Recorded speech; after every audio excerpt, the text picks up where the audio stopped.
이 말이요, 복을 불러일으키기도 하고 화를 불러일으키기도 해. 그래서 여러분들 말이라는 거는요, 너무 중요한 거예요. 자, 그렇다면은 내가 어떻게 하면 말을 잘할 수 있을까? 첫 번째, 들어라. 우리가 이게 부족해요. 듣는 게 부족해. 우리나라 사람들이 듣는 게 부족해. 제가 평택에서 본당 신부할 때 교우가 한 5,000명 됐었어요. 본당 신부 혼자 하는데 하루에 고해성사를 200명, 300명이 보는 거예요. 너무너무 힘든 거야. 그러니까 내가 주일날 막 교우들이 1분 이상 고해를 하면 막 신경질이 나는 거야.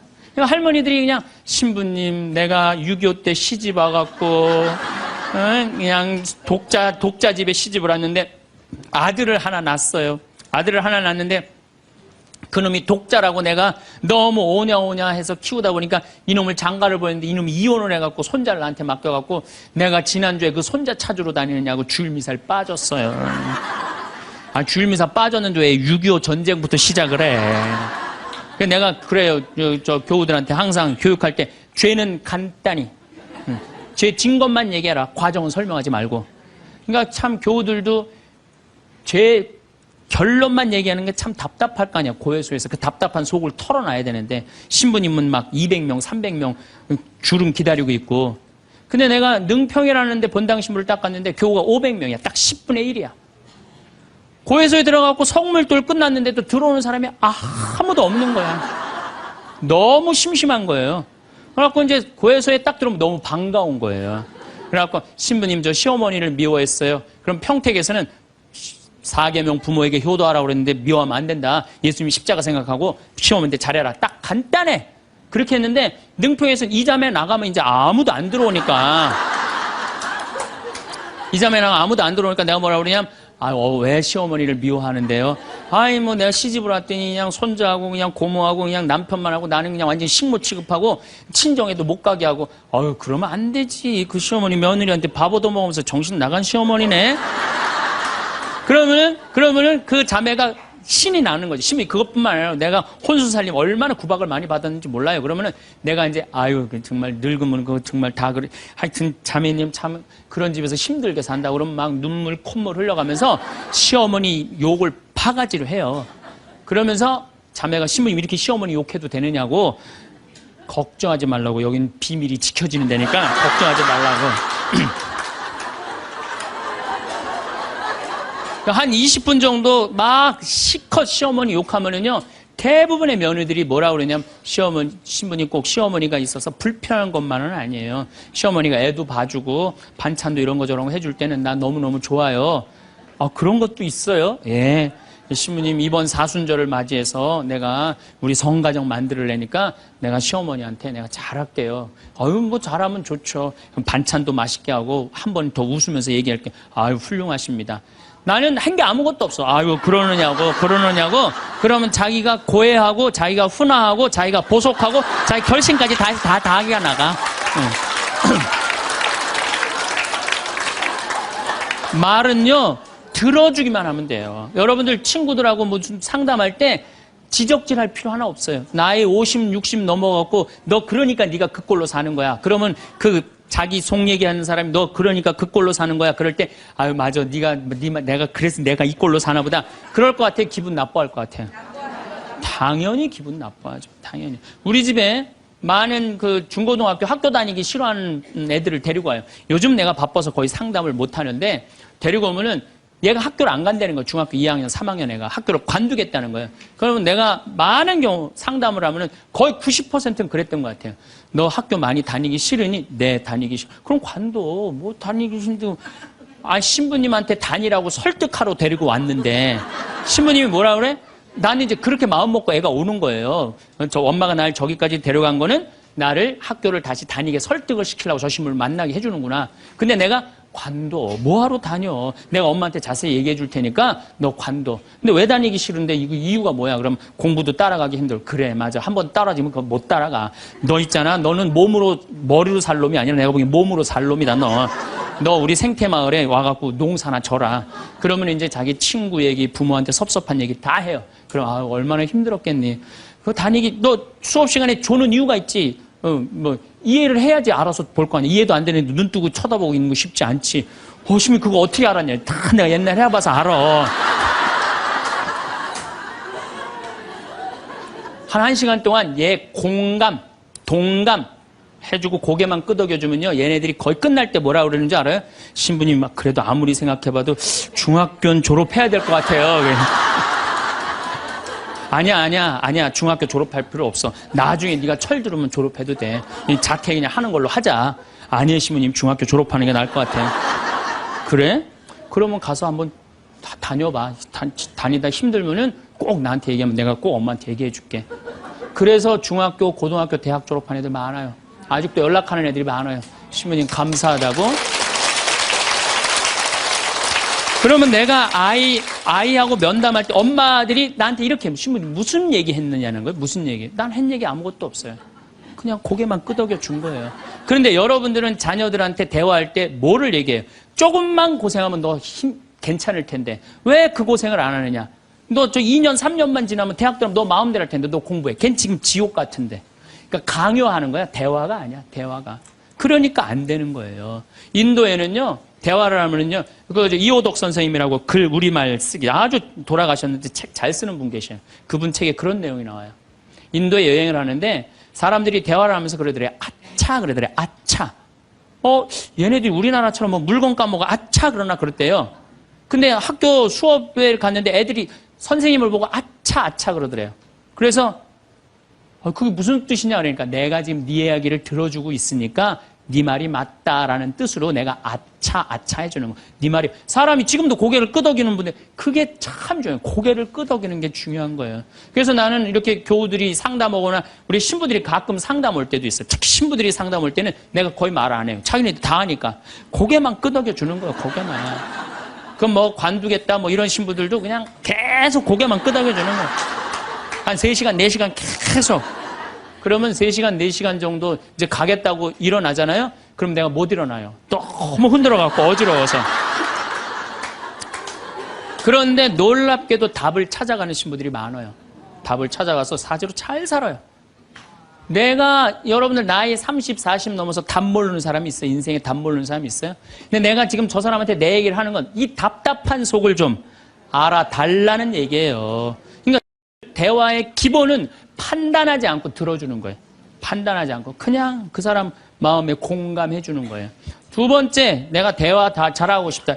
이기려 하지 마라. 우리가 이 대화에 이게 뭐예요? 이 쥐래. 이기려고. 말하면 내가 꼭 저 사람을 설득해서 이기려고 그래. 근데 여러분들 설득이 돼요? 안 돼요. 내 남편도 설득이 안 되는데. 그렇죠? 내 자식도 설득이 안 되는데 남이 설득이 되겠어요? 그러니까 종교 얘기, 정치 얘기, 이데올로기 얘기 이런 얘기는 하는 게 아니에요. 근데 그냥 꼭 내가 어디 강의 가면 제일 당황스러운 게 그거야. 신부님 이번에 저기 막 대통령 어떻게 될까? 신부님 어떻게 생각하느냐고. 이거 미치는 거예요. 이 사람이 전라도 사람인지 경상도 사람인지 아니면 이 사람이 페미니스트인지 아니면 남성 우월주의인지 모르잖아요. 그러니까 그런 정치 얘기를 끊을 때 싸움이 일어나게 돼 있는 거예요.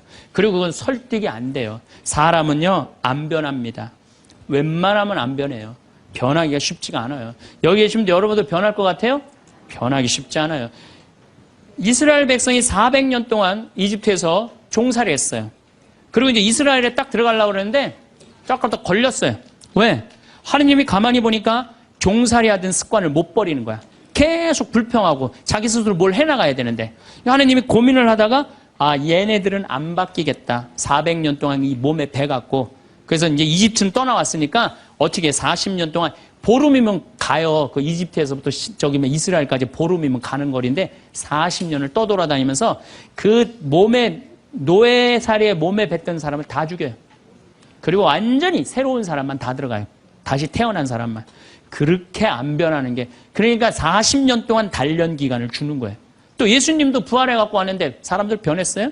안 변했어요. 변한 사람 없어요. 12제자만 변하고 그런 거지. 사람은 안 변해. 근데 여러분들이 너 이렇게 살아 그런다고 살아요 그 사람이? 그러니까 대화할 때 싸워서 이길 수가 없어요. 싸워서 이기려 하지도 말고. 제가 이렇게 평화방송에 이제 요즘 방송이 계속 나가잖아요. 한 번만 내보냈으면 좋았을 걸. 뭘 그렇게 계속 내보내. 아주 괴로워 죽겠어요, 저는. 방송에 똑같은 강의 내용 계속 그래서 이거 녹화하는 거예요. 똑같은 거 너무 내보내지 말고 새 거 내보내라고 내가 지금 녹화하는 거예요.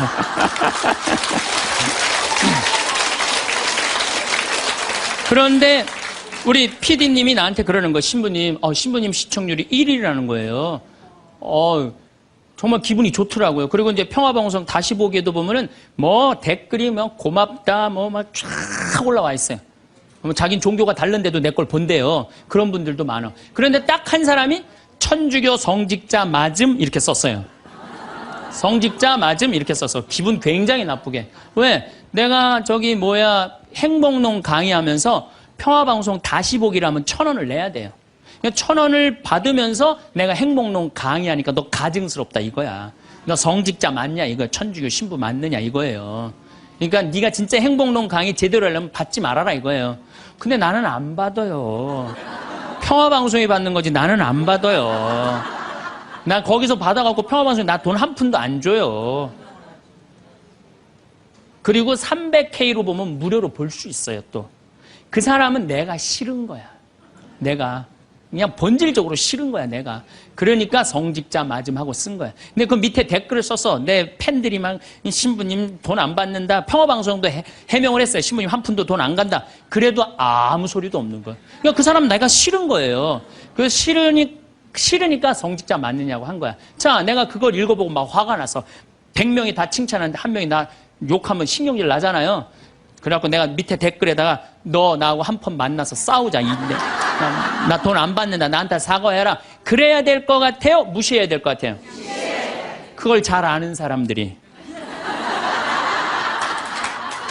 아니 무시해야 되는 걸 그렇게 잘 아는 사람들이 주위 사람들한테 그렇게 싸워서 이기려고 그래요. 우린요 인생을 살아가다가 무시해야 되는 사람들이 참 많아요. 여러분들 야구 아시죠? 야구.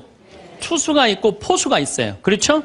타자가 있어요. 타자가 이제 좋은 타자는 어떤 타자냐면은 하늘로 올라가는 볼을 치는 타자가 훌륭한 타자입니까? 땅으로 떨어지는 볼을 치는 타자가 훌륭한 타자입니까? 와일드 피치라고 아주 뒤로 빠지는 볼을 치는 타자가 훌륭한 타자입니까? 아니면 스트라이크를 제대로 골라서 이 스트라이크를 치는 타자가 훌륭한 타자입니까? 그렇죠. 스트라이크 들어오는 걸 쳐도 3할 10번 중에 3번을 못 쳐요. 하늘로 솟는 거, 땅으로 떨어지는 거, 뒤로 빠지는 거 이런 거는 골라내야 돼요. 근데 우리 인생도 마찬가지예요. 만나는 사람이 다 스트라이크예요? 만나는 사람 어떤 사람은 하늘로 솟는 볼이 있어요? 없어요? 땅으로 떨어지는 볼이 있어요? 없어요? 뒤로 빠지는 볼이 있어요? 없어요? 볼들이 많아요. 그 볼마다 쫓아다니면서 다 치면요 이 사람 타자 자격 없어요. 여러분들 인생 살아가면서요 스트라이크만 골라 쳐도 3할을 못 쳐요. 그러니까 10명 중에 만나는 사람 3명 마음 맞는 사람 만나기 쉽지 않아요. 그 3명만 아멘 다시 한번 해보세요 그럼.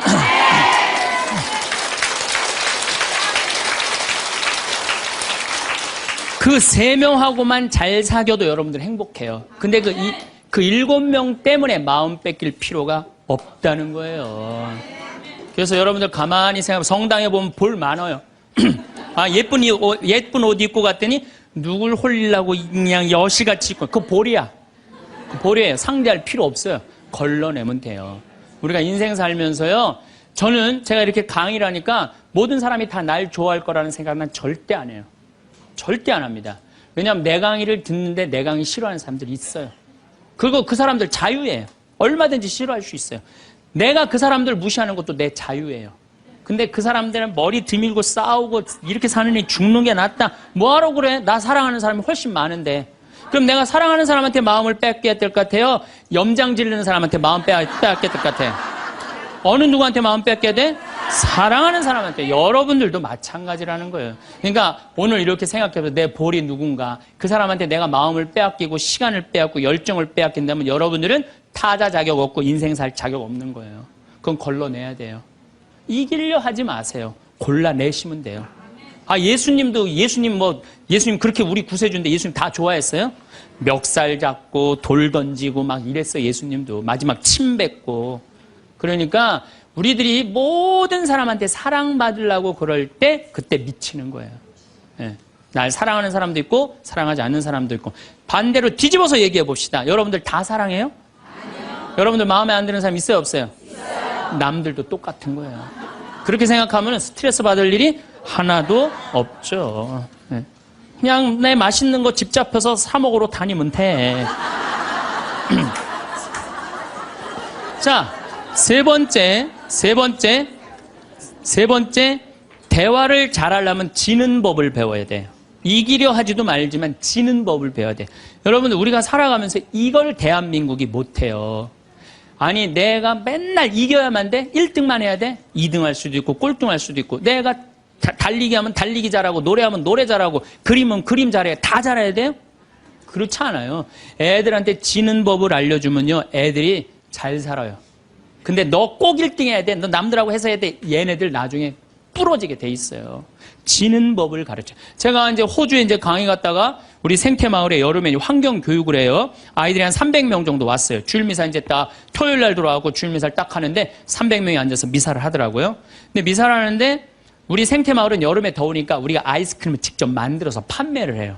애들. 그러니까 애들이 이제 뭐 아이스크림 사 먹는 재미로 그냥 왔다 갔다 하잖아요. 근데 이제 이 300명이 주일날인데도 불구하고 아이스크림 사 먹느냐고 돈을 다 써버린 거야. 주일날 미사를 하는데 헌금을 하는데 헌금을 안 하는 거예요. 300명이 전부 다 헌금 봉투를 다 패스를 하는 거예요. 그런데 원주교구 구곡성당 아이들이랑 대구교구 무슨 산지성당, 성지성당인가 두 성당 50명만 헌금을 다 하는 거예요. 얘네들은 헌금을 남겨둔 거죠. 남겨두고 헌금을 계속 하더라고요. 나는 이렇게 앉아서 보는데 걔네들이 너무 예쁜 거예요. 그 먹고 싶은 아이스크림을 안 먹고 헌금을 하니 얼마나 예뻐요.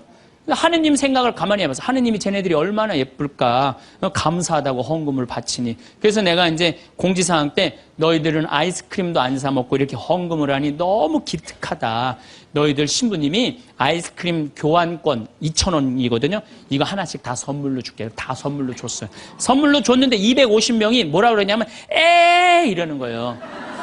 자기네들은 못 받는다 이거야. 얘네들은 헌금을 해갖고 내가 선물로 주고 싶었는데 250명은 싫은 거예요.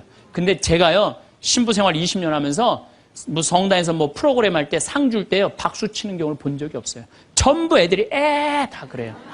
내가 1등 아니면 다 싫은 거예요. 그러니까 지는 법을 안 가르치는 거죠. 축하해 줄 일 아니에요? 쟤네들 헌금 내갖고 저렇게 좋은 선물을 받는구나. 박수 쳐줄 일 아니에요? 그래갖고 내가 열받아갖고 생명을 살리는 말씀, 내 CD죠. 15,000원짜리. 이번 확 뛰었어. 15,000원짜리. 이거 니네들 엄마한테 다 갖다 줘, 엄마 아빠한테. 뭐라고 갖다 주냐면 내가 헌금 냈더니 신부님이 선물 줘서 엄마 아빠한테 갖다 주라 그래요. 이 집은 뭐가 되는 집이야, 이 집들은. 그랬는데 못 받는 애들이 더 크게 그러더라고요. 그래서 내가 한마디 했어. 니네들은 하느님한테 바치는 거 아무것도 없이 그냥 받으려고 그래? 얘네들은 먹고 싶은 거 안 사 먹고 바친 거야. 남이 잘 되는 꼴을 못 봐요. 우리나라 지금 분위기가 그래요. 난 요즘 이 선거철 보면서 정말 가슴 아파. 머리 꼭대기부터 지는 법을 못 봐요. 자기가 떨어지면 무슨 욕을 해서라도 핥혀내야 돼. 받아들이질 못해. 그러니까 머리 꼭대기부터 밑에까지 지는 법을 안 가르치니까 우리 사회가 무슨 뭐 타협이 없어요. 죽기 아니면 까무러치기야. 한 발 양보하는 게 없어. 그래서 대화가 말이 안 통하는 거야. 지는 법을 안 가르치니까. 네 번째, 한쪽 말만 듣고 판단하면 바보 되기 쉽다. 이게 특별히 우리 교회에서 그래요. 한쪽 말만 듣고 판단하는 경우 너무 많아요. 그렇죠? 내가 막 신부 됐을 때 우리 자매들이 신부님, 나는 남편이 때리고 바람 피고 술 먹고 빚지고 너무너무 불쌍하더라고요. 왜냐면 얼마나 불쌍해. 여자가 시집으로 왔는데 남편이 때리고 바람 피고 빚지고 기쁨이 하나도 없잖아요. 막 그것도 여자가 이쁜 여자가 울면 더 이쁘잖아 또 막. 그래갖고 정말 이렇게 불쌍한 자매 어떻게 하면 좋은가. 마음이 안타까웠어요. 이 어떻게 도와주면 좋은가. 근데 한 10년째 됐는데 어떤 자매 하나가 성당 활동 열심히 하는 자매 하나가 남편도 내가 보기엔 굉장히 젠틀한 사람이야. 괜찮은 사람이야. 근데 해가 어스름하게 지는데 성당 마당에서 울면서 신부님, 나는 겉보기에는 멀쩡해도 속으로는 시어머니, 시아버지, 남편 때문에 속이 썩는다고. 이 자매가 이렇게 어려운 가운데서도 반짝반짝 웃으면서 교회 봉사를 했구나. 마음이 짠하더라고. 그래서 이 자매를 한번 꼭 끌어안아줘야 되나 어떻게 되나 막 고민을 하고 있는데 그날따라 남편이 퇴근을 하고 성체조부에서 성당에 오는 거예요. 멀리서 남편이 보이는데 막 울다가 남편 욕하고 시댁 욕하다가 이 자매가 눈물을 싹 훔치더니 그 우는 모습은 온데간데 없이 반짝 웃으면서 자기야 웬일이야 그래서 막 뛰어가더라고요. 내가 그날 이후부터 여자의 눈물은 한쪽 눈물만 믿어요. 아직 누구 얘기 안 들어봤어? 남편 얘기 안 들어본 거예요. 남편 얘기. 그리고 내가 이제 신부된 지 20년 되는데 내가 요즘 깨달은 게 있어요. 부부 문제는 껴드는 게 아니야. 부부 문제 누구만 알아? 부부만 아는 거예요. 부부만 해결해 준다고 껴들 일이 아니더라고요. 부부만 아는 거야. 여러분들 성당에서도 마찬가지예요. 성당에서도 되게 소문을 한쪽만 들어요. 신부님이 뭐 맨날 뭐 어떤 여자랑 맨날 밥 먹으러 놀러 다닌다. 어떤 자매가 얘기했어. 그 자매는 그 신부님하고 친하고 싶은 자매야. 근데 그게 안 되니까 욕을 하는 거지. 예. 그 내가 들었어. 야, 신부님이 정말 그래? 그 자매랑 정말 친해? 나 신부님 그렇게 안 봤는데 이 바보 판단하는 거예요. 자, 여러분들 내가 이 자매한테 그 얘기를 들었으면 신부님한테 찾아가세요. 찾아가고 물어보세요. 신부님 그 자매랑 지금 친하게 맨날 밥 먹으러 다닌다는데 맞느냐고. 자, 그렇게 확인할 용기 있으세요, 여러분들? 그럼 판단하지 마세요. 가서 확인할 길이 없으면 어떻게 해야 돼? 판단하지 말아야 돼. 그리고 내가 그 정말 신부님, 수녀님 비밀 들었어. 내가 지금 입이 근질근질해. 내가 꼭 얘기하고 싶어. 얘기하세요. 하는데 누구한테 얘기해야 되면 걔한테 얘기하세요.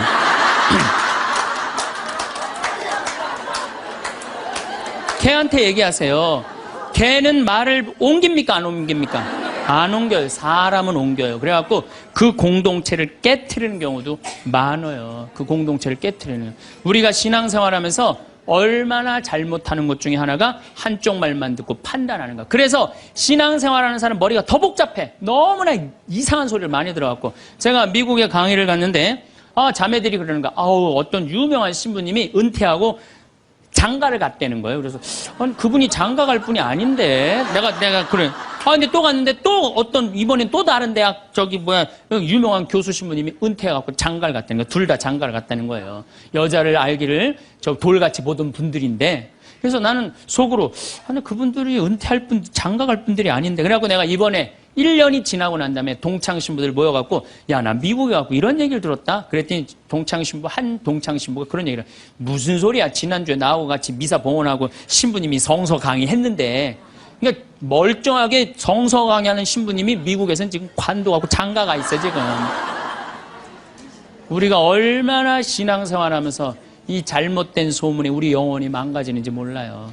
그러니까 한쪽 말만 듣고 판단하면 뭐가 되기 쉽다? 바보 되기 쉽다. 5번째, 끝을 좋게 맺어라. 이 무슨 얘기냐 하면은 끝을 좋게 맺어라. 이 무슨 얘기냐 하면 여러분들 사람이 살아가다 보면요 사이 나쁠 때가 있어요.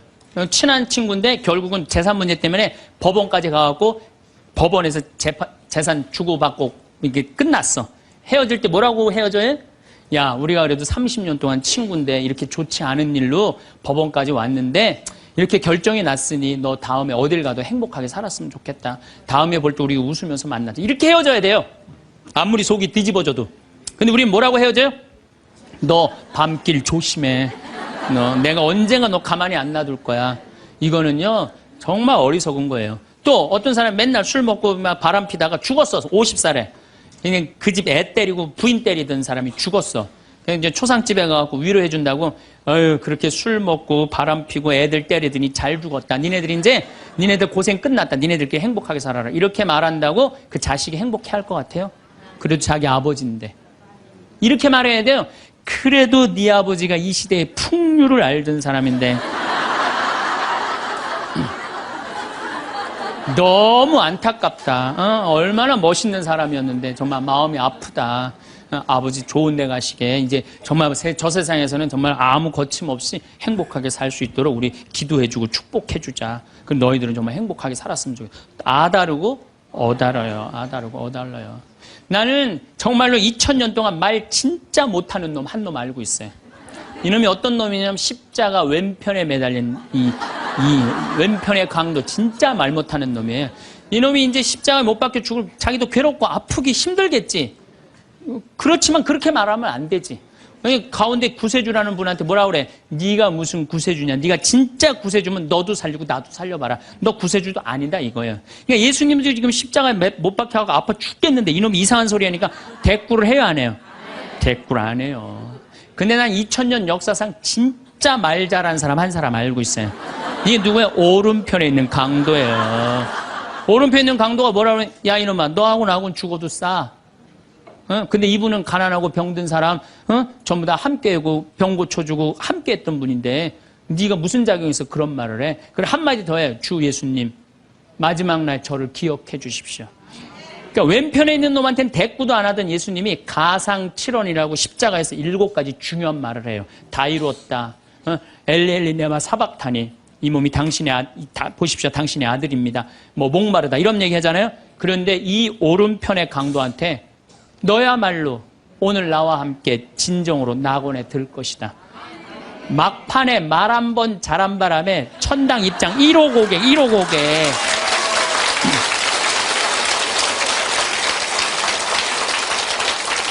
여러분들 우리가 사람이라는 것이요 이 말이요 복을 불러일으키기도 하고 화를 불러일으키기도 해. 구원까지 결정될 수 있는 게 말이에요.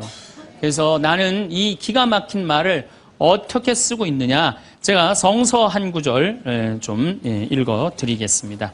자세히 알아보기 전에 꾸짖지 마라. 먼저 생각해보고 나서 질책하여라.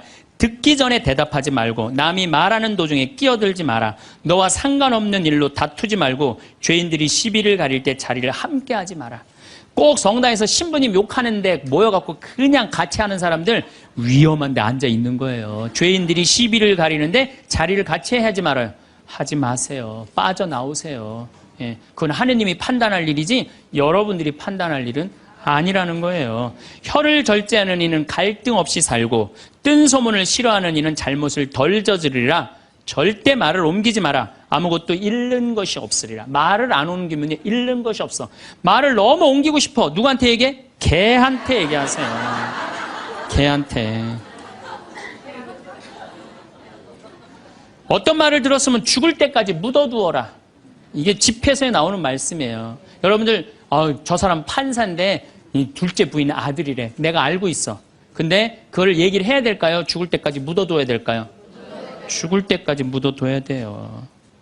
어리석은 자는 들은 말 때문에 아이 낳는 여자처럼 진통을 겪으리라. 온갖 소문을 듣고 그냥 진통을 겪는 거야. 어리석은 자의 뱃속에 든 말은 사람의 넓적다리에 밝힌 화살과 같다. 중상하는 자와 한 입으로 두말하는 자를 저주하여라. 그들은 평화로이 사는 많은 사람들을 멸망시켰다. 그래서 여러분들 말이라는 거는요 너무 중요한 거예요. 그래서 난 과연 생명을 살리는 말씀을 하는 사람이냐, 좋은 열매를 맺는 말 씨를 뿌리는 사람이냐, 입만 열면 공동체를 파괴하고 상대방 가슴에 멍을 들게 하는 말투를 던지는 사람이냐, 이 이야기를 3주에 걸쳐서 이야기를 나누고 있습니다. 우리가 가장 가까이 있는 사람한테 가장 상처 주는 말을 참 많이 하는 것 같아요. 그래서 여러분들 부부끼리 서로 기분 나쁠 때가 있어요. 기분 나쁠 때 있잖아요. 네. 그럴 때 이렇게 뭐 감정적으로 생각하거나 극단적으로 생각할 필요가 없을 것 같아요. 왜 그렇게 생각하실 필요가 없느냐면 지금 종자가 다른 종자가 이상한 행동을 하고 있다. 이렇게 생각하면 좀 마음이 좀 편안해요. 저 사람이 날 미워해서 그러는 게 아니다. 더욱이 여성이라는 이 성은 제가 남성이기 때문에 그런 걸 많이 느껴요. 여성은 참 신비한 존재. 여자는요 생리를 하고 난 다음에 1일부터 18일까지 점점 기분이 좋아진대요. 점점 18일서부터 21일 사이까지는 기분이 최고래. 최고. 네. 최고인데 21일부터 기분이 나빠지기 시작해. 생리할 때 되면 완전히 그 여자가 아니야. 원래 생각했던 그 여자가 아니야. 완전히 새로운 완전히 짐승이 하나 나와갖고 이상한 행동을 하는 거예요. 그러니까 여자는 기분이 좋고 나쁘고 너무 분명해요. 좋을 때는 한없이 좋고 나쁠 때는 또 한없이 나쁜 경우가 있어요. PMT라고 이게 그 여자는 그 생리 전 긴장감이 있대요. 이 현상이 있어갖고 여자의 감정을 남자들이 내 말로는 난 도저히 이해가 안 돼. 이게 이 주기를 몰라서 그래요. 더욱이 여자가 한 18일에서 21일 사이는 기분이 얼마나 좋으냐면은 처녀 때도 이때 만약에 파티장에 가고 술을 먹는데 남자를 보면은요 모든 남자가 다 멋있게 보인대.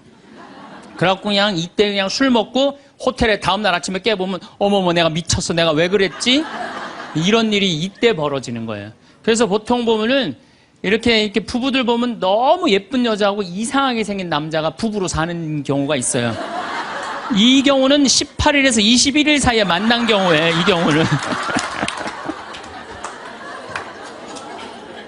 전혀 어울리지 않는데도 같이 사는 경우가 있어요. 그걸 뭐 번개 맞은 사랑, 운명 같은 사랑 그런 거 아니에요. 그런데 이게 결혼할 때만 이런 현상이 일어나는 게 결혼하고도 계속 이주기가 반복되는 거예요. 그러니까 남자들도 이걸 이해를 못하니까 답답한 거. 저 여자가 왜 저러나? 느닷없이 왜 신경질을 부리지? 또 느닷없이 너무너무 잘하고. 이런 주기, 본인들도 아마 그런 주기에 대한 인식이 있으실 거예요. 인간이라는 게 그렇게 복잡한 것 같아. 근데 옛날에는 이렇게 복잡해도 몰라도 됐어요. 그냥 참고 살고 그냥 견디고 살고 성당에서 십자가 생각하고 참으라고 그러면은 그냥 참고 그리고 옛날에 제가 20년 전만 해도 뭐 신부님 남편이 때려요 남편이 바람 펴요 그러면 저도 그랬어요. 참고 살으라고. 왜? 참고 살 좀만 참으면 죽으니까 그냥 죽으니까 참고 살라고 그랬어요. 그 옛날엔 더 했죠. 그 옛날에는 뭐 100년 전, 200년 전에는 참고 살면 둘 중에 하나 아무나 빨리 죽으니까 그냥 근데 요즘은요. 한 40살 된 사람이 남편이 때려요, 바람 펴요, 빚만 만들어놔요 이러면요. 참고 살라고 얘기하기가 참 두려워요. 왜냐하면 참고 100년을 더 살아야 되는데 그거는 또 다른 형벌이거든요.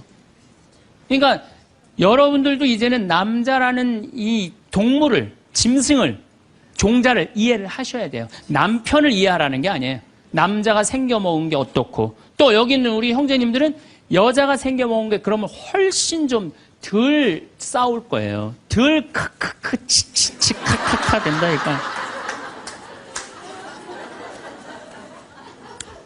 그런데 이제 부부끼리도 서로에 대한 이해가 필요하지만은 여러분들 자녀에 대한 이해가 필요합니다. 자녀를 이해하셔야 돼요. 그리고 자녀하고 대화를 해야 돼요. 자녀하고 대화를 해야 되는데 우리나라 엄마들은 참 편안하게 교육해요. 딱 한마디만 하면 되니까 공부해. 이건 절대 교육이 아니에요. 절대 교육이 아니에요. 우리 집에 이 형제가 4형제. 근데 우리 둘째 형이 머리가 나빠요. IQ가 99에. 난 126인데. 근데 우리 둘째 형이 중학교 1학년 때 어느 날 갑자기 공부를 잘하는 거예요. 반에서 1, 2등을 하는 거예요. 그리고 좋은 고등학교 가고 좋은 대학 나와서 뭐 대기업 하고 요즘 아주 그냥 번듯한 회사의 사장이에요. 그래서 내가 3년 전에 형한테 물어봤어요. 형은 IQ가 자기 항상 그러니까 난 99밖에 안 된다고. 형은 IQ가 99밖에 안 되는데 왜 이렇게 공부를 잘하고 사회에서 이렇게 정말로 남들 부러워하는 자리까지 올라갔느냐고. 왜 IQ가 99밖에 안 되는데 왜 갑자기 공부를 잘하느냐고 내가 물어봤어요. 근데 형이 이런 말씀을 저한테 하더라고요. 형이 신부님 내가 중학교 1학년 때 아버지가 간 수술했어요. 큰 간 수술을 했어요. 난 초등학교 4학년 때 기억나요. 아버지 병원에 가면 천도복숭아 따먹었던 거 기억나요. 그리고 아버지가 퇴원을 하고 다음날 허리를 구부리고 출근을 하시더래요. 근데 우리 형이 보니까 어머니가 그랬대요. 여보 며칠 쉬었다가 나가라고 그렇게 허리를 구부리고 어떻게 출근을 하느냐고. 근데 아버지가 그러더래요. 나는 내 자식 먹여 살리고 공부시키려면 오늘부터 나가야 된다고. 그걸 일주일 동안 이 99짜리 IQ가 지켜본 거예요. 일주일 동안 지켜보면서 자기가 그런 생각을 했대요. 내가 저 아버지를 위해서 해야 되는 건 공부다. 그래갖고 이 99 IQ가 코피가 터져가면서 공부를 한 거예요. 근데 그 아들은 내가 봐도 그때부터 효자인데 지금까지도 효자예요. 왜? 부모의 삶에 동참했기 때문에. 여러분들은 자녀를 여러분들의 삶에 얼마나 동참시키세요? 그러니까 우리 이 둘째 아들은 정말 그때부터 지금 나이가 50이 넘었는데 아직까지도 효자예요. 그래서 내가 이렇게 나보다 신부가 됐으면 더 잘 살았을 거예요, 둘째 형이. 근데 큰 형은 이제 우리 어머니 아버지가 이제 휴가를 이제 우리 생태마을, 요즘은 이제 거의 못 오시는데 휴가를 오면 이제 누나, 큰아들, 둘째 아들이 돌아가면서 모시고 와요. 근데 이제 뭐 큰아들도 자기도 뭐 조그만 공장을 하는데 막 이제 바쁘니까 바쁜 와중에 어머니, 아버지 모시고 오는 거 아니에요. 오다가 어머니가 아이고 얘야 묵주를 까먹었다 그러면 신경질을 부린대요. 바빠 죽겠는데 어떻게 하라고 그러냐고 지금 일주일만 손가락으로 하고 오라고 그냥. 그런데요. 근데 둘째 아들은 어머니가 딱 이제 아들 둘째 아들이 태우고 평창에 오다 얘야 묵주를 까먹었다. 그러면 둘째 아들은 그러죠. 우리 어머니가 저한테 해준 얘기예요. 어머니 걱정하지 마세요. 톨게이트 앞에서도 그런데 어머니 걱정하지 마세요. 차 돌리면 되죠. 뭐. 그리고 그 차를 돌려갖고 30분 동안 집에 가서 그 묵주를 찾아서 모셔다 드린다는 거야. 그러니까 부모가 불편한 게 싫은 거야. 왜? 이 자식은 중학교 1학년 때부터 누구의 삶에 동참한 거야? 부모의 삶에 동참한 거야. 여러분들은 자녀들을 언제부터 삶에 동참시켰어요? 부모가 속이 썩는지 아빠가 힘든지 고통스러운지 그런 건 하나도 얘기 안 하잖아요. 그리고 너는 뭐만 하면 돼? 공부만 하면 되는 거야. 근데 우리는 자녀들한테 공부하라는 왜 공부해야 되는지 인생에 대한 철학, 삶의 진리 이런 얘기 전혀 하지 않아요. 그냥 무조건 공부하라. 무조건 공부하라 그래. 그러니까 애들이 왜 공부해야 되는지도 모르고 부모가 하라고 그러니까 지겨워도 하는 거예요. 그러니까 부모가 지겨운 거예요. 부모가 지겹고 부모하고 말을 섞기 싫고. 여러분들 맨날 초등학교 이제 한 5학년만 되면은 남편이 맨날 술 먹고 들어와. 남편이 요즘 경기가 안 좋아갖고 400만 원을 벌어야 되는데 150만 원밖에 못 벌어. 400만 원을 벌었는데 150만 원밖에 못 벌어. 그래갖고 남편이 걱정이 돼갖고 맨날 술을 먹고 들어와요. 그러면은 엄마가 한다는 소리가 그래요. 지겨워 죽겠어. 뭐하러 나하고 결혼했어. 술하고 결혼하지. 내가 이혼을 하든가 말든가 해야지. 아빠는 맨날 술 먹고 들어오고. 초등학교 5학년만 되면은 여자의 초등학교 5학년 애들 눈치가 빨라요. 아, 우리 집이 지금 심각하구나. 엄마 아빠가 곧 이혼하면 나는 엄마하고 살아야 될까 아빠하고 살아야 될까 고민해요. 아빠가 밤 10시에 술이 취해갖고 들어왔어. 그래도 딸이라고 아빠 들어왔냐고. 아빠 오셨어요? 아빠가 한다는 소리가 우리 딸 이리 와. 아빠가 안아줄게. 걱정하지 말고 넌 들어가서 공부해. 이 아빠가 다 알아서 할게. 아니 엄마는 이혼한다는데 뭘 다 알아서 한다는 거야. 근데 엄마는 지겨워 죽겠어. 내가 이혼하든지 말든지 이런 소리 하면요. 얘는 마음 잡고 공부 못합니다. 공부하란다고 공부하는 게 아니거든요. 정말 지혜로운 엄마는 어떤 엄마인 줄 알아요?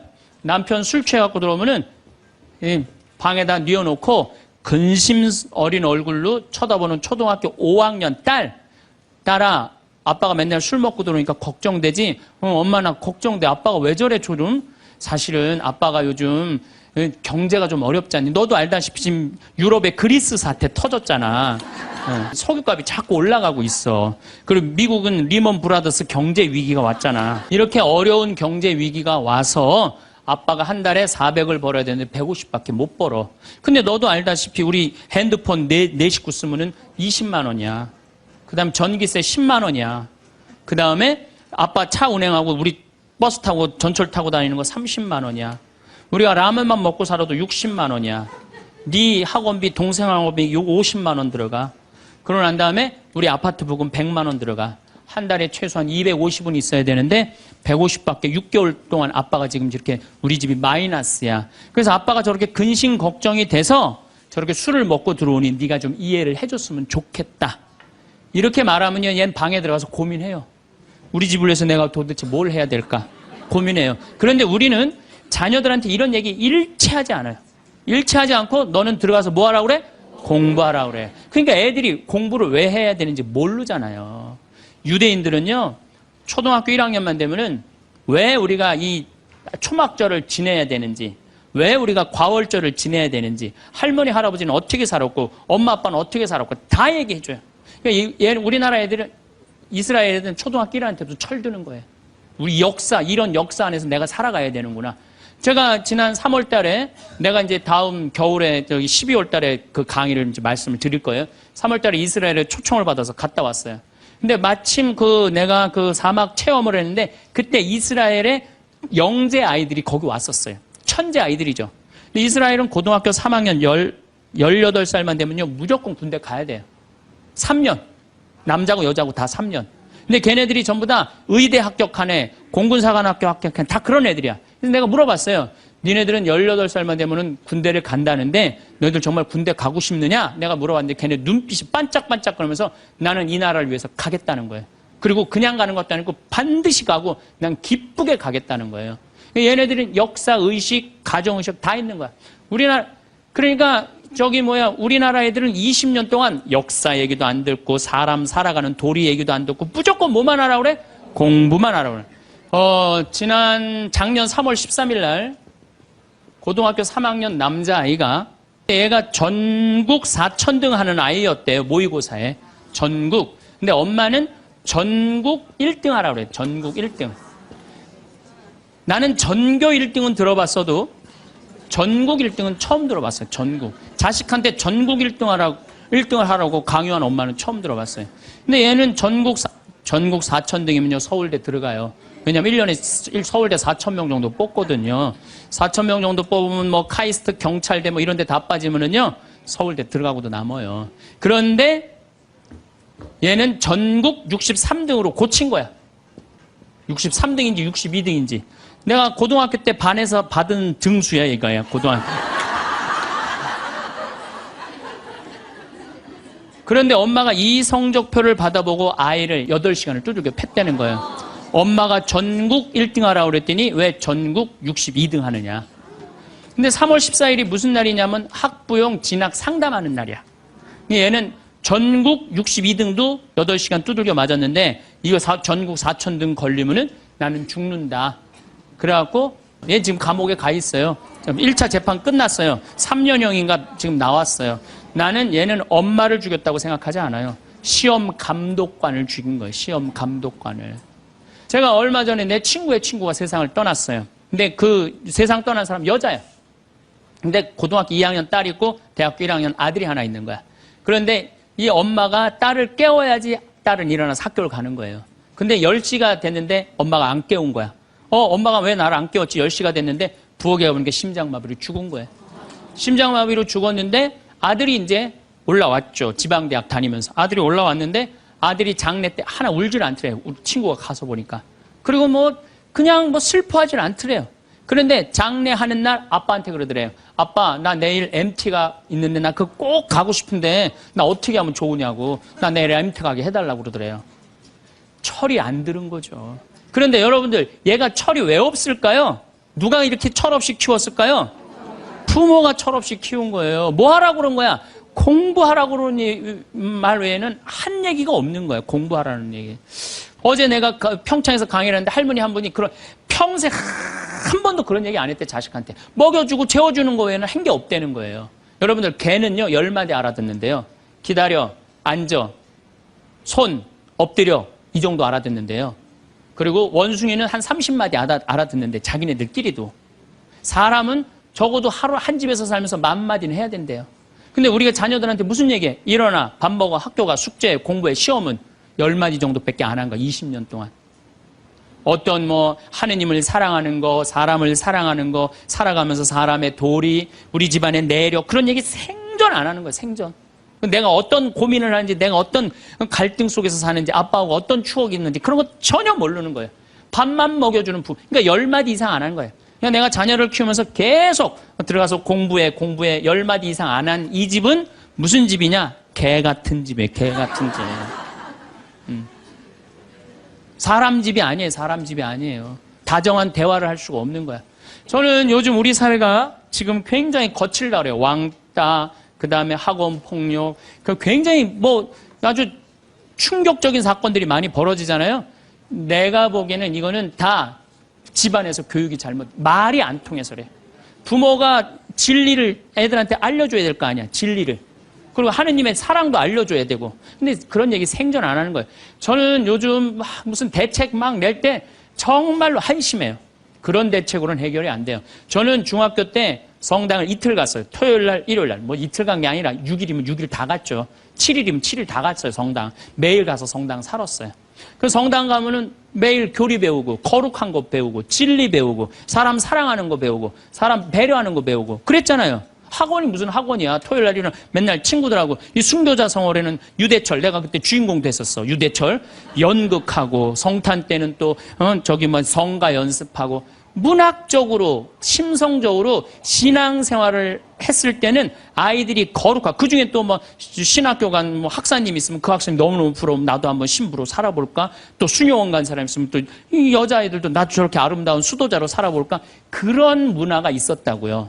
근데 우리 천주교만 그런 게 아니라 자라보면 교회 다니는 애들, 절에 다니는 애들 다 그렇게 자랐어요.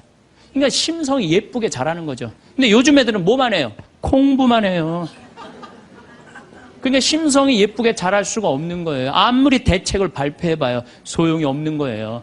그래서 나는 진짜 똑똑한 정치인이라면은 토요일 날, 일요일 날 신앙생활 하게 해야 돼요. 똑똑한 정치인들이라면. 그 문화생활 하게 해야 돼, 애들이. 절대 공부를 하면 안 돼요. 토요일 날, 일요일 날은. 그렇게 잘하면은 우리 사회가 굉장히 건강해지고 거룩해지고 진리가 충만한 나라가 될 거예요. 공부한다고 되는 일이 아니에요. 공부한다고.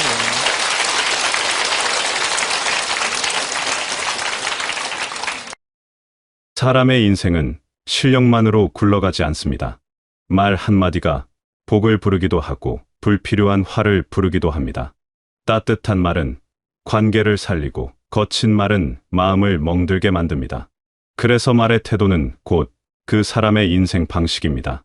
말을 현명하게 사용하는 사람은 결국 평안과 복을 더 얻게 됩니다.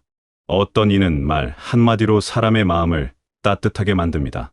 그런 사람 곁에 있으면 마음이 편안해지고 자연스럽게 미소가 지어집니다. 반대로 어떤 이의 말은 듣는 이를 불편하게 만듭니다. 같은 내용을 전달해도 어떤 말투로, 어떤 태도로 하느냐에 따라 전혀 다른 결과가 나타납니다. 이것이 바로 말의 신비로운 힘입니다. 많은 사람들이 착각하는 것이 있습니다. 말을 잘한다는 것이 화려한 언변이나 논리정연한 설명 능력을 뜻한다고 생각합니다. 하지만 진짜 말을 잘하는 사람은 다릅니다. 진짜 말을 잘하는 사람은 듣는 사람의 마음을 헤아릴 줄 압니다. 상대방이 무엇을 원하는지, 어떤 마음 상태인지를 민감하게 느끼고 그에 맞춰 말합니다. 그래서 말을 많이 하는 사람보다 말을 잘 듣는 사람이 더 큰 신뢰를 받습니다. 사람들은 정답을 몰라서 누군가를 찾아오는 것이 아닙니다. 대부분은 이미 답을 알고 있습니다. 다만 그 답이 맞는지 확인하고 싶거나 누군가 내 마음을 알아주기를 바랄 뿐입니다. 그래서 상대방의 이야기를 판단하지 않고 끝까지 들어주는 태도가 가정에서도 친구 관계에서도 가장 강력한 소통 기술이 됩니다. 고개를 끄덕이며 들어주는 것, 눈을 마주치며 집중하는 것, 상대방의 감정에 공감하는 것, 이런 단순해 보이는 행동들이 사실은 엄청난 치유의 힘을 가지고 있습니다. 누군가 내 이야기를 진심으로 들어준다는 느낌을 받을 때 사람들은 마음의 짐을 내려놓습니다. 억눌렸던 감정이 풀리고 혼란스러웠던 생각이 정리됩니다. 이것이 바로 경청의 힘입니다. 경청은 단순히 귀로 듣는 행위가 아닙니다. 마음으로 받아들이는 것입니다. 상대방이 말하는 동안 다음에 무슨 말을 할지 궁리하지 않습니다. 반박할 논리를 찾지도 않습니다. 그저 온전히 그 사람의 이야기에 집중합니다. 이렇게 들어주면 상대방은 존중받는다고 느낍니다. 그리고 그 존중은 깊은 신뢰로 이어집니다. 신뢰는 하루아침에 만들어지지 않습니다. 수많은 대화와 만남을 통해 쌓입니다. 그런데 그 신뢰를 쌓는 가장 확실한 방법이 바로 진심으로 듣는 것입니다. 들어주는 사람에게 복이 찾아오는 이유가 여기에 있습니다. 사람들은 자신의 말을 들어주는 사람을 기억하고 그 사람을 소중히 여기고 어려울 때 가장 먼저 떠올립니다. 그런데 듣는 것만큼 중요한 것이 또 있습니다. 바로 이기려 하지 않는 태도입니다. 사람들은 자주 대화를 논쟁으로 만듭니다. 내 의견이 옳다는 것을 증명하려 하고 상대방의 생각이 틀렸음을 지적하려 합니다. 그러나 이런 태도는 관계를 망칩니다. 사람은 쉽게 변하지 않습니다. 특히 누군가 강하게 설득하려 들수록 더 고집스럽게 자기 생각을 고수합니다. 이것은 인간의 본성입니다. 누구도 틀렸다는 말을 듣고 싶어 하지 않습니다. 누구도 지적받는 것을 좋아하지 않습니다. 그래서 논쟁으로 설득하려 들면 마음만 멀어집니다. 이기려는 태도는 결국 관계에서의 패배를 가져옵니다. 논쟁에서 이겼을지 모르지만 상대방의 마음을 잃습니다. 내가 옳다는 것을 증명했을지 모르지만 그 사람과의 관계는 금이 갑니다. 과연 무엇을 얻은 것일까요? 논리적 승리 뒤에 남는 것은 씁쓸함 뿐입니다. 반대로 지고 양보할 줄 아는 사람은 평화를 얻습니다. 꼭 내 의견을 관철시키지 않아도 됩니다. 상대방이 다른 생각을 가질 수 있음을 인정합니다. 때로는 내가 틀릴 수도 있다는 겸손함을 가집니다. 이런 태도가 관계를 부드럽게 만듭니다. 이기려 하지 않는 태도는 가정을 넘어 모든 관계에 적용됩니다. 친구와의 대화에서, 이웃과의 만남에서, 낯선 사람과의 짧은 접촉에서도 마찬가지입니다. 항상 내가 옳다고 주장하는 사람은 외롭습니다. 사람들이 그런 사람을 피하기 때문입니다. 반면 다른 의견을 존중하고 받아들이는 사람 주변에는 사람이 모입니다. 더 나아가 남의 성공을 보는 태도도 중요합니다. 누군가 좋은 일이 생겼을 때 질투하는 마음이 드는 것은 자연스러운 감정입니다. 하지만 그 감정을 말로 표현하는 순간 문제가 생깁니다. 비꼬는 말, 폄하하는 말, 의심하는 말이 나오면 관계는 상처받습니다. 진심으로 축하할 수 있는 마음의 여유를 가진 사람에게 복이 찾아옵니다. 남의 행복을 함께 기뻐할 수 있는 사람, 남의 성공을 진정으로 응원할 수 있는 사람, 이런 사람이 결국 자신도 많은 응원을 받게 됩니다. 세상은 참 신기하게도 내가 베푼 만큼 돌아옵니다. 박수를 보내면 박수를 받습니다. 그런데 말을 할 때 주의해야 할 또 하나의 중요한 원칙이 있습니다. 바로 한쪽 말만 듣고 판단하지 않는 것입니다. 사람 사이의 갈등은 대개 오해에서 시작됩니다. 그리고 그 오해는 불완전한 정보에서 비롯됩니다. 누군가 와서 다른 사람에 대한 불평을 늘어놓을 때가 있습니다. 그 이야기를 듣다 보면 자연스럽게 그 사람 편을 들게 됩니다. 상대방이 참 나쁜 사람처럼 느껴집니다. 하지만 이것은 위험한 함정입니다. 그 이야기는 한쪽의 시각일 뿐입니다. 상대방에게는 전혀 다른 이야기가 있을 수 있습니다. 말로 복을 부르고 싶다면 무엇보다 판단을 서두르지 않는 신중함이 필요합니다. 한쪽 이야기만 듣고 결론을 내리지 않습니다. 양쪽의 입장을 모두 들어보려 노력합니다. 그리고 확실하지 않은 것에 대해서는 말을 아낍니다. 모른다면 모른다고 말하는 용기가 필요합니다. 비밀을 지키는 품격도 중요합니다. 누군가 나에게만 털어놓은 이야기를 함부로 다른 사람에게 전하지 않습니다. 사람들은 비밀을 지켜주는 사람을 신뢰합니다. 반대로 비밀을 지키지 못하는 사람에게는 중요한 이야기를 하지 않습니다. 입이 가벼운 사람은 결국 깊은 관계를 맺지 못합니다. 요즘 세상은 정보가 넘쳐납니다. 온갖 소문과 이야기들이 빠르게 퍼집니다. 이럴 때일수록 더 신중해야 합니다. 듣는 것과 믿는 것을 구분해야 합니다. 믿는 것과 말하는 것도 구분해야 합니다. 모든 것을 다 믿을 필요도 없고 모든 것을 다 말할 필요도 없습니다. 현명한 사람은 말을 아낍니다. 꼭 필요한 말만 합니다. 불필요하게 남을 평가하지 않습니다. 검증되지 않은 정보를 함부로 전파하지 않습니다.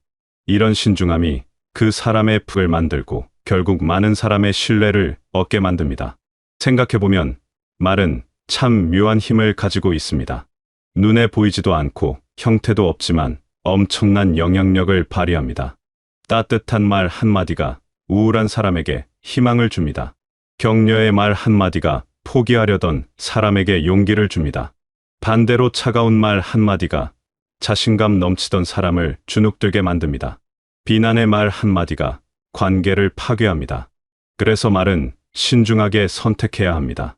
입에서 나오는 대로 아무렇게나 해서는 안 됩니다. 내가 하는 말이 상대방에게 어떤 영향을 미칠지 한 번쯤 생각해 봐야 합니다. 이 말이 상대방의 기분을 상하게 하지는 않을지, 이 말이 불필요한 오해를 만들지는 않을지, 이 말이 정말 지금 필요한 말인지 점검해야 합니다. 좋은 말투는 하루를 편안하게 만듭니다.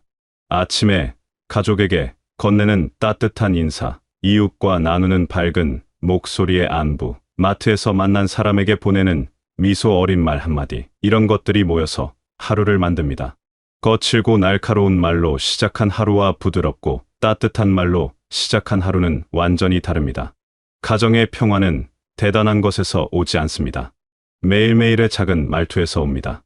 고맙다는 말, 이해하다는 말, 사랑한다는 말을 자주 하는 것, 화가 나도 목소리를 높이지 않는 것, 상대방의 실수를 너그럽게 넘어가는 것, 이런 작은 실천들이 쌓여서 행복한 가정을 만듭니다. 경청하고 이기려 하지 않고 한쪽 말만 듣고 판단하지 않는 사람에게 복은 자연스럽게 찾아옵니다. 이것은 추상적인 이야기가 아닙니다.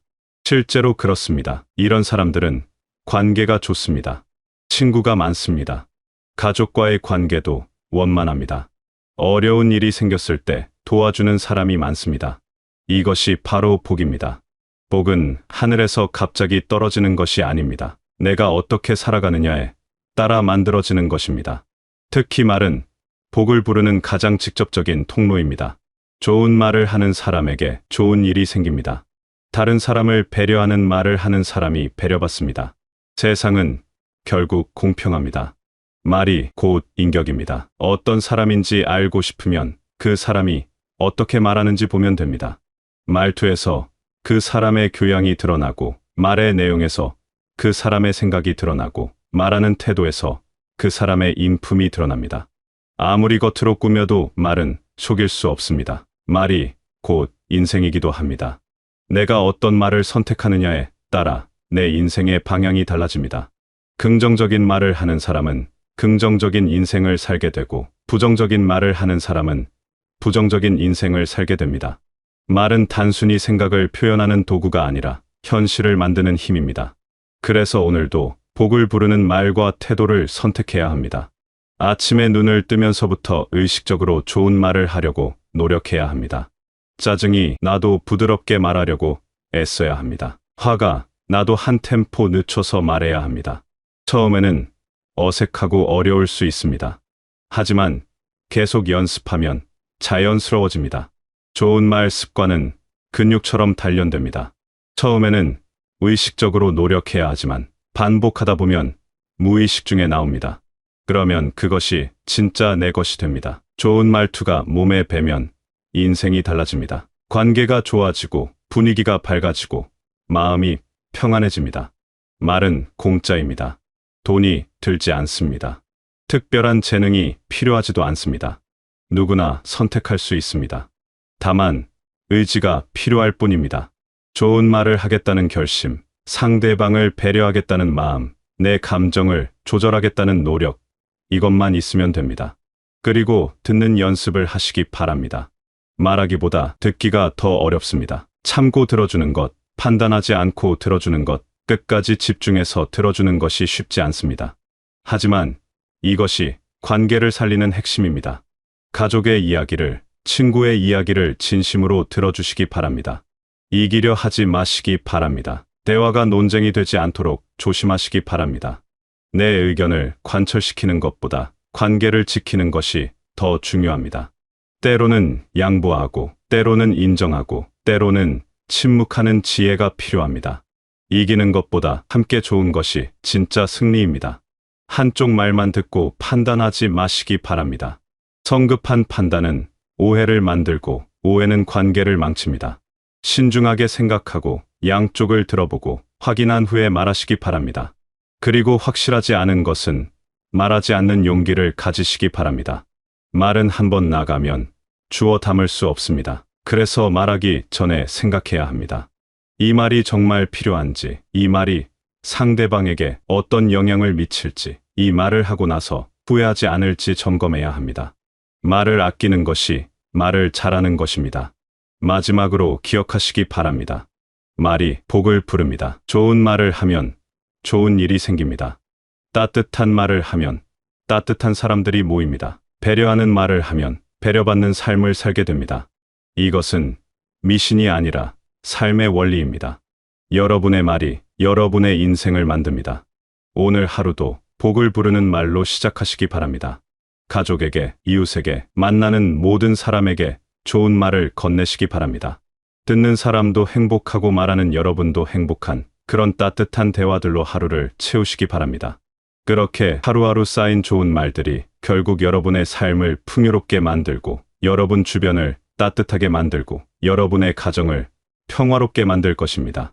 말 한마디에 천냥 빚을 갚는다는 옛말처럼 여러분의 좋은 말 한마디가 누군가에게는 큰 위로가 되고 큰 힘이 될 수 있습니다. 그리고 그 좋은 말들은 결국 복이 되어 여러분에게 돌아올 것입니다. 오늘도 말로 복을 부르시고, 말로 평안을 만드시고, 말로 행복을 가꾸시는 하루가 되시길 바라겠습니다.